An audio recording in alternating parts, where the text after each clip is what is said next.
Welcome to Kingdom Voices again. This is our second episode. I'm your host, Dr. Eric D. Edwards. And again, I have my fantastic panelists with me. All right. Hey guys, Bianca, happy to be back in the house with you today. Hey, Deanna here. Glad to be here. Pastor Eric Little. Good being with you guys today. Okay, remember we've been talking about we were made for relationships. God does not want you to be alone. You're not on an island by yourself. And we talked about the vertical relationship that we must have with God and the horizontal relationships we have with others. What does that form? The perfect cross. That's exactly right. Go look at the cross once, the one that you're wearing around your neck, you know, that kind of cross. Wear that one and see it. It forms the perfect one, vertical, horizontal. Listen, we are thrilled to be able to be with you one more time. Subscribers, click that button. Make sure you subscribe to our channel.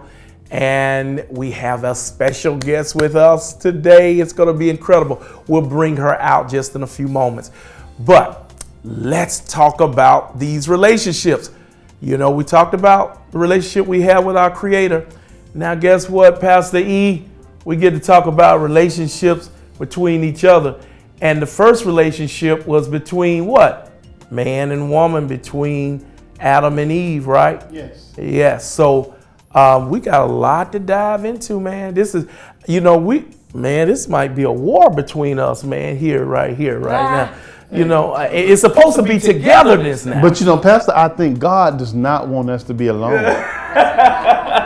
He don't want us to be alone. Wow. But listen, the Bible states that in the beginning, God created Adam and Eve. All right. And that simply means that he put two people together to be a blessing to one another. So often these podcasts tear each other down. We're not here to tear each other down. We're not here to have a war between the sexes. That is not God's purpose for us. God's purpose is for us to try to figure each other out the way God designed us. Remember, I talked about the designer, the maker, the orchestrator, the one who put us together. He is the one who makes us to be who we are. We are the sheep of his pasture. Now, the reason why we're called Kingdom Voices is because Jesus said, my sheep know my voice, and a stranger they will not hear. We understand there are so many different strange voices out there telling you about this, telling you about that, telling you about all the nuances of relationships. So as we talk about our next relationship between others, that puts us between the spouse, the significant other, that type of thing. And then we're going to be targeting Generation Z. For you all who don't know who Generation Z is the Zoomers. That's right, the Zoomers. Those are the ones who are in our generation now who are going to take the world by storm because they believe that they are here to make a difference. That Generation Z. We talked about Generation Alpha just before that. That is that generation that's up for grabs. No one knows about that particular generation. My son's generation, which is Eden. You all seen me. Many of you, if you go on my Facebook page, can see me with my son Eden from ages 1 to 10. That's the Alpha generation. But we're going to be talking about the Zoom generation. That the Zoomers that going to help us to bring back the original purpose in which God had us. So as we talk about these relationships, Eric, Pastor Eric, one of the things that I think about is, you know, God was up to something when he put the man to sleep and took from him, from his anatomy, the rib or the side, right? Not behind, not in front, and said, a helpmeet. This is a helpmeet. Pastor E, lead us out. Talk about that, man, because you are a married man. I'm a single man. You're a married man. Talk about that, brother. Yes, Come on. Yes. Talk about it. I think I will. You know, I'm just playing. I'm just joking, guys. A little humor, okay? But guys, really, in Genesis, God said that it wasn't good for man to be alone, to be all one. And so therefore he put him to sleep. And I do believe that it is God's desire, whether we are married or whether we are unmarried, he still does not desire for us to be alone, all one. And so I think that the married relationship reflects the relationship, as we talked about in the last episode. It reflects our relationship with God. God expects, in the scriptures, it says, for me to love my wife as Christ loved the church. So to be in communion with my wife or to be in relationship with her is just an example or a reminder of that relationship that comes between me, that established between us and God when we give our heart to him, when we acknowledge Jesus as Lord, and then we submit to him. And in a marriage, we have to submit one to another. And so relationship is not just about one person. It's about two people coexisting together, connecting, talking, listening to one another. And I have to point that back to our relationship with God. If we don't know how to sit and be quiet and quiet ourselves and listen to God, you will not listen to another one. You will not listen to a wife. You will not listen to a significant other, because you haven't trained yourself to learn how to quiet yourself so that you can hear and understand. And so I think the married relationship is just teaching us how to walk in relationship with God. But it's not teaching us how to walk in relationship with God. It gives us a platform to model the relationship with another person. Wow, man, listen, Eric, you were saying something earlier about the relationship and pleasing, because we're going to talk about pleasing each other and all that stuff. But you were saying that you wanted to go back to the idea that we cannot please God with works. But what do we please God with? We please God with faith. Faith that produces hope. We lose hope, then we start, drawing away to things that a lot of times draw us away from God, because we start trying to find a filler in people, find filler in food, find filler in sex, find filler in all these things that are never supposed to be all sustaining. And so when I stated that we cannot please God. We cannot please God in our own righteousness. Yeah, in our own righteousness. In our own righteousness, it's not. You can't be good enough for God to say, yeah, you good. Yeah, you know what? Yeah. Everybody just do what you do and we're going to be all right with me. No, it was about the work that Jesus did on the cross. That righteousness and the faith that we put in him as we yield our life to him daily is what pleases God. Faith pleases God. That's right. And the righteousness of Christ that is ascribed to our life when we submit to God through Christ is what pleases God, not how good we can live, how good we can, not mess up on this thing. Yeah. And to Pastor Eric's point, he is Yahweh Sikkenu, Yahweh Makedesh, the Lord who sanctifies us, the Lord who makes us holy. We cannot make ourselves holy. It is only by the faith that we have in Christ. Ladies, I'm coming to you. Listen, Deanna, you're married, right? Yes. Bianca and I are unmarried. That word single I used earlier, delete that from your category, from your vocabulary. You're not single, you're unmarried, right? So I got some words for the unmarried. Yes, you got some words for the unmarried. Wow, let's hear what you got to say, girl. Because I was not married to the proper husband that Yahweh had chosen for me until I was 46 years old. And see, everything was a gain to me. And I'm taking from someone that's had lived a very colorful life. Okay. And what I want to bring to the attention to the unmarried is I used to be a flirt. I flirted. There was not an ugly man in my view. They were all beautiful to me. So they were beautiful in one way or another. Everybody was beautiful. And I would flirt with everybody. But I didn't flirt with them because I loved them, because I wanted to marry them, because I wanted to submit to them and treat him like a king and be there for him all my life. I flirted with him because I wanted his attention. Wow. I flirted with everybody because I wanted their attention. And I want you to be aware of what kind of pitfalls and traps that leads you into. It leads you into relationships that you don't even want to be in. It leads you into saying things that you do not mean. Wow. It leads you into all kinds of darkness just because you wanted that attention. And so that is my word to the unmarried is don't flirt, just be still and wait on God, because when he does bring the one he chose, like in the Bible, they chose the father chose the bride, the husband for his daughters. Mm-hmm. The father that loved his daughter took a lot of thought and a lot of care when he chose that husband for his daughter. He didn't just choose any old because he didn't care. Unless he didn't care and he was just after the money, then you did not have a holy father. But I'm here to tell you, you do have a holy father. And he will choose the perfect spouse for you. And I can testify to it. And and when he does bring the one chosen for you, you will know, you will not doubt. It won't be like, I don't know, is he the one for me? Maybe he's not the one for me, or is she the one for me, or is she not the one for me? It's not a question. You will know. Wow.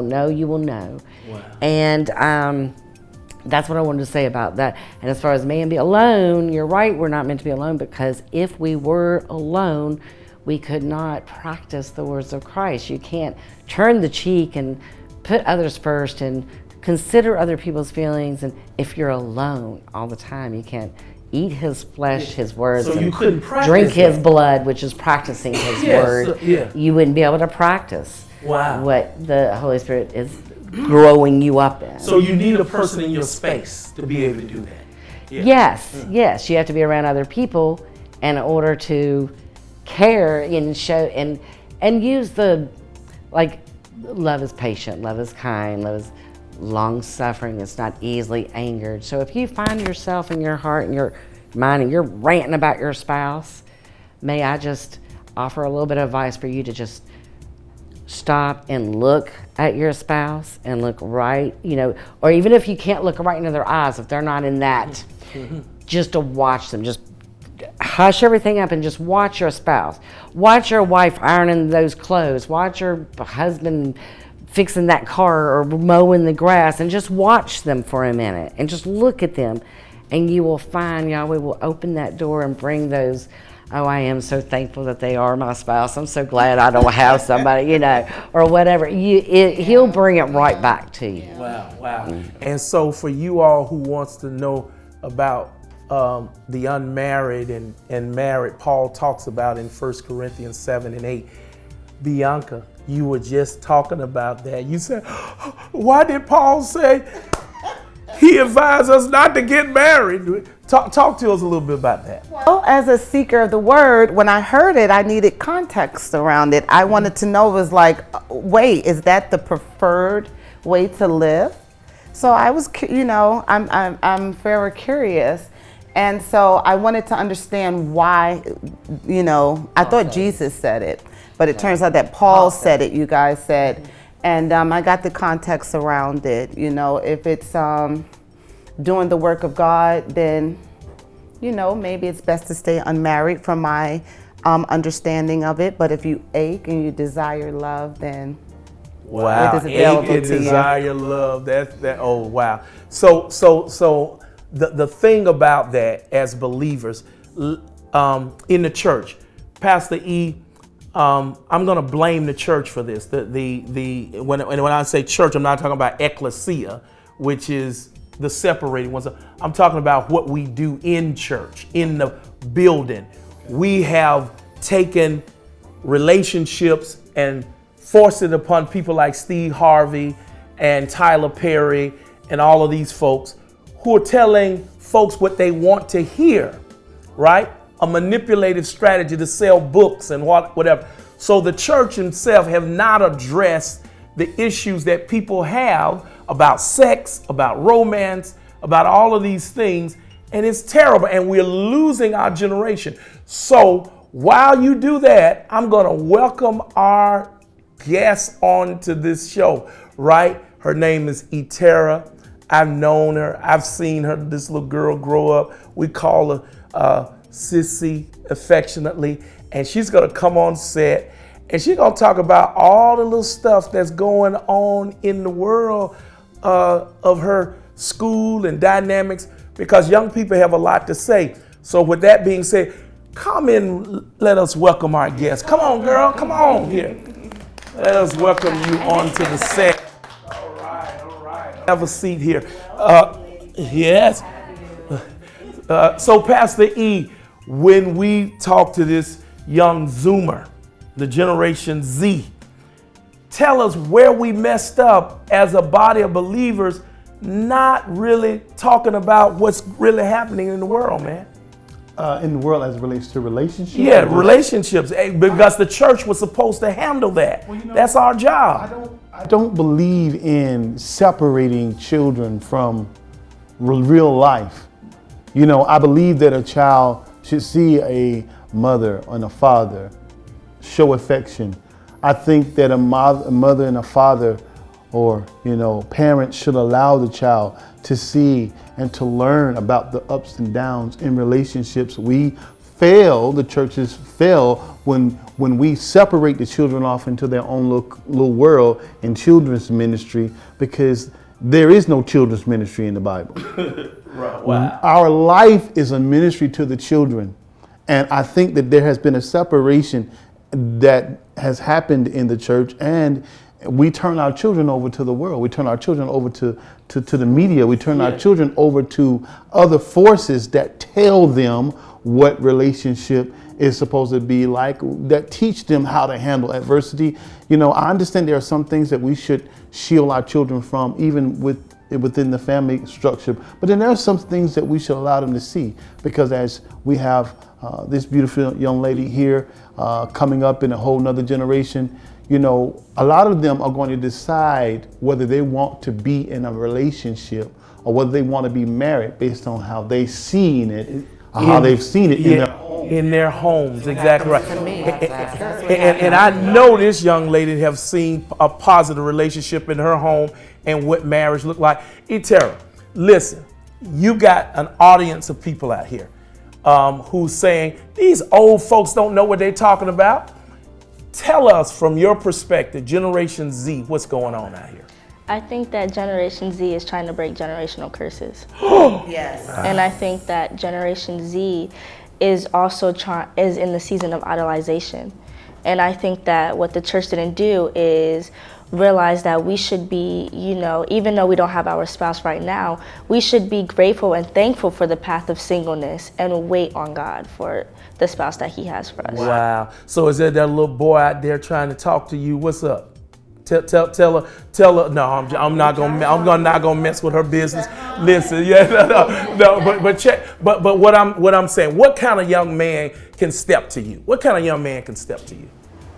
A man that believes in God and realizes that, you know, yes, that God, He does have a spouse or someone for, you know, all of us, but we just need to idolize that relationship with Him first. And if a guy can go up to you and say, I love you, but I love God first, and I'm willing to do anything for God more than I would be willing to do anything for you. Hallelujah. Wow. Let me ask you this. Now you know Christ being the head of the church, the church, you know, the man being the head of the house, you know, and like the tier that it goes, you know, down. When I was your age, I was very stubborn and nobody could tell me what to do. Right. And how is it sitting in the generation today? Like, are girls willing? Do they think along those lines? Like, I want a husband that I can respect and believe in so much that I can just submit Right. to him and not worry that I'm not going to trust his decisions about the house or the bills or the, how do you, does that even come into play? No, I'm sorry. Oh no, I think that that's another thing that the church has kind of quote unquote failed to do, to help teach children about the idea of femininity, and masculinity, because there's a whole different perspective of that now. And as believers, it's hard to, I know for me in the beginning of my relationship, it was hard to understand what is it to be submissive? What is it to be feminine? What is it to be masculine? There's so many things that Gen Z right now has idolized with that. So I think we just need to learn how to teach others about what it is to be submissive, and it starts with God. It starts with being submitted to God and His word and what He wants for us, and then He'll teach us what it is to be submissive in a relationship. Exactly. So that's why I tell the girls, you know, when you're thinking about a husband, don't just settle for the boyfriend because he's showing you some attention or whatever. Right. Really think about the future. Like, am I going to respect this man? Am I going to believe that he's going to take care of me in my home? And am I going to be able to submit to what he says is the bottom, you know, the last word? I have a Trust question. and respect. I have a question for you. You know, I know it's been an ongoing theme through this conversation about the church not doing something, or the church not setting a proper standard. Was that ever supposed to be the church's, or when I say the church, and I hate using that word because most people tie the church to a building but we are the church. Right. And I think the institution that we call the church, it's not a place that you guys should look to. And can I ask you an honest question? When you think about relationships, you think about, you know, the things that matter to you in relationship, are you really looking to the church to give you directions for that? Well, to answer your question, no.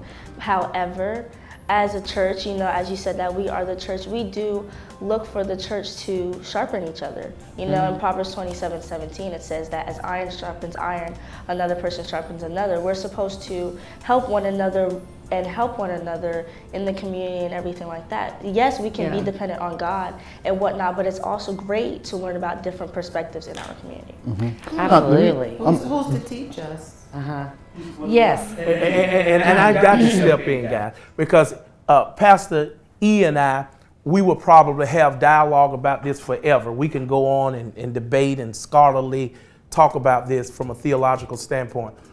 But when I speak of the church, I'm talking about those within the church who has the responsibility while there is a gathering. In other words, if we can't really deal with things within the church, then it really doesn't exist. There's no relevance for it. So when we get people in the building, we've got to talk about finances. We've got to talk about sex. We've got to talk about, you know, what's right, what's wrong, relationships. That's all got to be dealt with. And as people have gathered in the building, it has not been dealt with because we're entertaining too much. We're doing stuff outside of what Christ asked us to do. The church was our first educator, and it is still supposed to be our first educating system.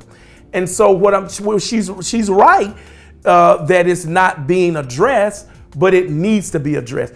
We don't need to leave it for Steve Harvey to tell us that a woman should wait like she's working in a plant or a production company 6 months before she has sex with a guy to give her cookies, because that's a manipulating tactic. That is a witchcraft in the church.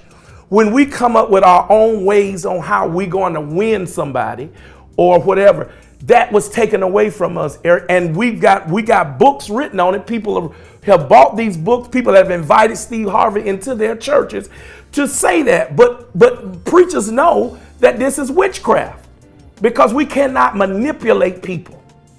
Am I right about it? But I also wanted to add something to that. That's why, you know, Generation Z is also idolizing the idea of a relationship, because sometimes we don't get the form of the relationship in a church. That's why some people in Generation Z, they go to other things. They go to other celebrities and everything about the relationship because the church or the community of Christians, of believers who are just trying to learn about God and learn about relationship, they're not getting that. They're not getting that actual advice on what it is to have a godly relationship. So yes, they're going to go after other things. Yeah, I had a question. Is there instruction for that type of relationship in the book? Well, I think there is, to the degree of, there is some instruction, and see, here's where the enemy has attacked the family unit. Okay, is the single parenting, because when the single parent has to work, the mama is not. There was a time when the mothers taught the children. I wasn't taught how to cook, how to take care of a home, how to take care of your man, how to treat him like a queen, a king, I'm sorry, how to treat him. Some of them want to be treated like queen. Don't treat like a queen. Treat him like a king, and to make him. Earlier I had mentioned something about men have egos, women have vanity. Men have egos. So a man is important to him to be respected. It's important to him to be trusted. It's important to him, hey, don't you trust me to make decisions, to pay the bills, it's important. Respect is important to them. Respect is important to a woman too, as respect to her body and her privacy and stuff. But as far as respect that someone's going to trust you to take care of things, that's not really the kind of respect that we zero in on so much, Now, the vanity in a woman wants to be loved, beautiful. I want to be the most beautiful woman in the world to my husband. I want to be all that. There's just nobody else he wants like me. Is that in the book? He wants.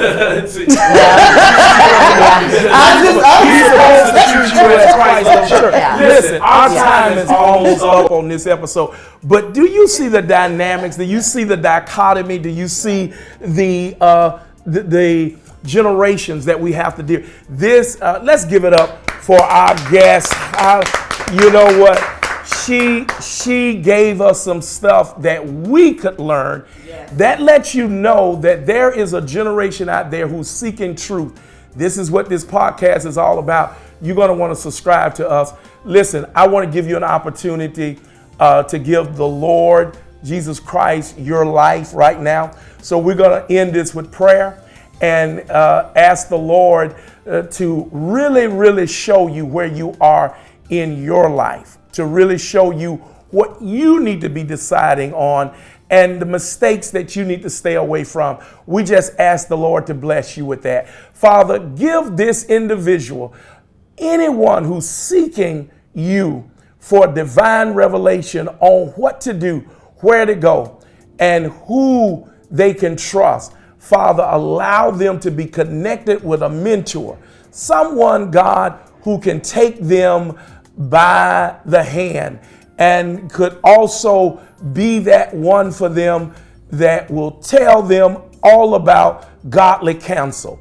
And Father, you said in your word, blessed is the man and the woman that does not walk in the counsel of the ungodly, does not stand in the way of the sinner, does not sit in the seat of the scornful, but they delight their mind and their hearts in the law of the Lord, and in his law do they prosper in. Thank you for joining us, and see you next time on our next episode. We're going to continue this conversation. It is awesome.